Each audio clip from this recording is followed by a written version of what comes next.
and welcome back to another Creative Sim here on the channel. This is more of my D&D creations being turned into a Sims, or attempting to be turned into Sims. Some are obviously a lot easier than others because when it comes to D&D, you know, there's a lot of races out there that are official and also homebrew ones, so when it comes to that, it's sort of hard to bring some of those races into Sims because obviously, even with CC-wise, there are some limitations.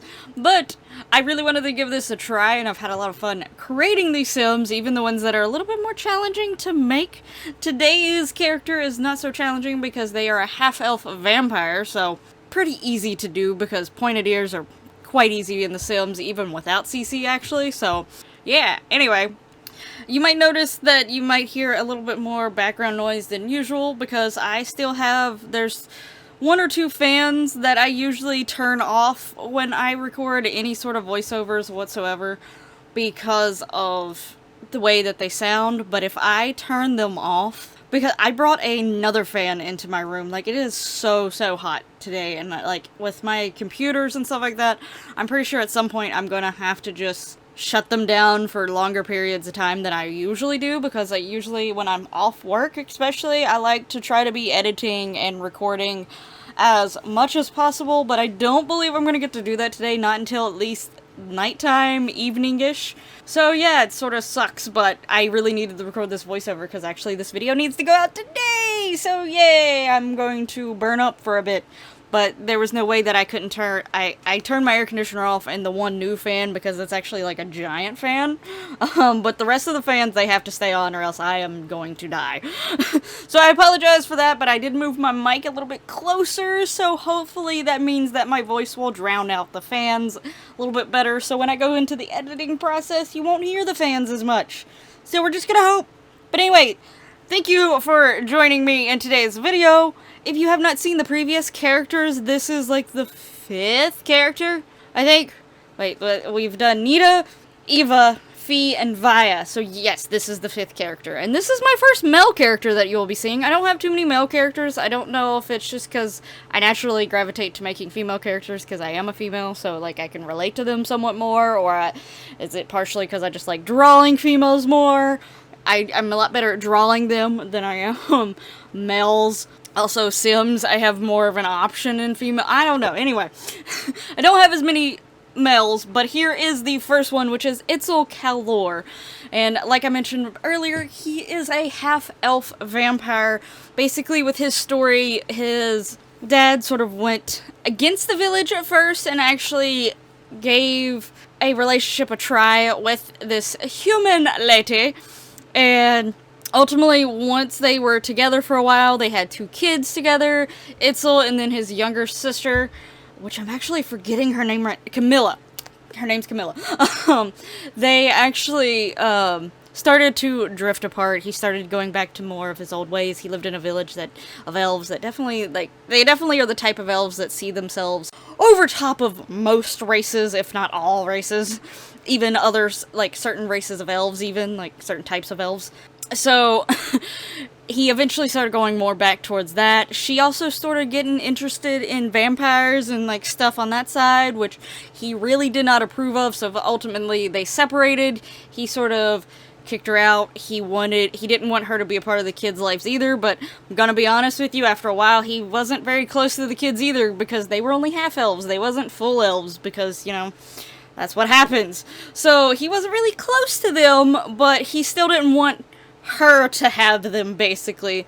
So they were always, him and his sister were always treated as sort of the outcast of the village, and eventually the village was attacked by a group of vampires, and ultimately all the kids were taken, partially to conceal who the real people were that they were after, because events going on down so many years, Itzal's mom did actually become a vampire, and actually rose to high ranks really quickly, and she wanted to turn her children.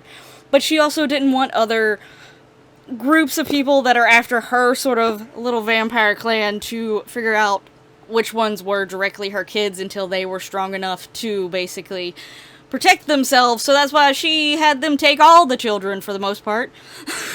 But Itzal and Camilla were the main two, and they were basically held captive for a bit. They were given some training until eventually they were also turned into vampires. They waited until they were a little bit older to turn them, but they did turn them into vampires, so Itzal is now a half-elf vampire.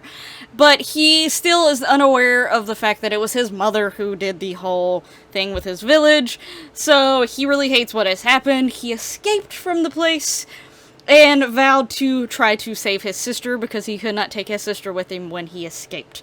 So, that is his main goal in life, is to eventually free his sister. But eventually, what I was hoping to do with her, like the story, obviously if I ever played Itzal, it would be to the DM's discretion. But if I ever used him as like an NPC, eventually Camilla would have figured out that her mom was the one behind it, and I was going to make it like, you know, she accepted being a vampire and being with her mom, versus Itzal may still have a struggle with it. But now he has like this struggle of figuring out what to do when it comes, you know, he's been trying to save his sister, but now she doesn't want to leave.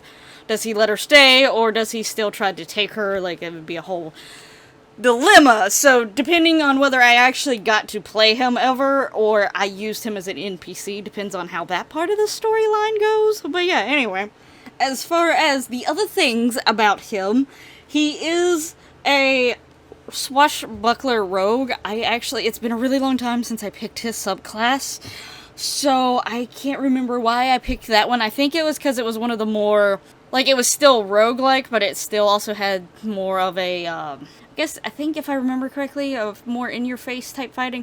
I'm still trying to remember some things. I think in some ways it's almost geared to sound or be more like a pirate in a way. Obviously he's not a pirate, but, you know, I thought out of all the subclasses, it fit him the best. So, that was the whole thing with him and his subclass there. But, as you can see, with Itzal, I was trying to give him yellow, like, he technically is supposed to have, like, one large yellow streak in his hair, and you should have seen, like, the drawing in the beginning. Sometimes with the drawing where I don't have colored forms of the drawing, it's really hard to tell what, like, when there's, like, versus a texture in the hair versus, you know, I actually wanted a different hair color.